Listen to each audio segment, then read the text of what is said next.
¿Sabías que hay un lugar donde el sol y la luna comparten el cielo en un ballet celestial? Es el monte Kilimanjaro en África.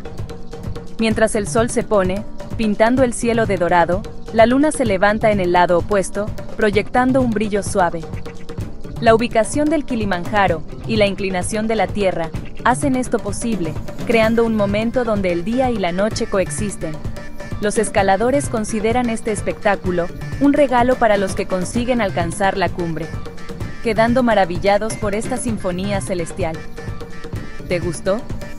Sígueme para más datos interesantes.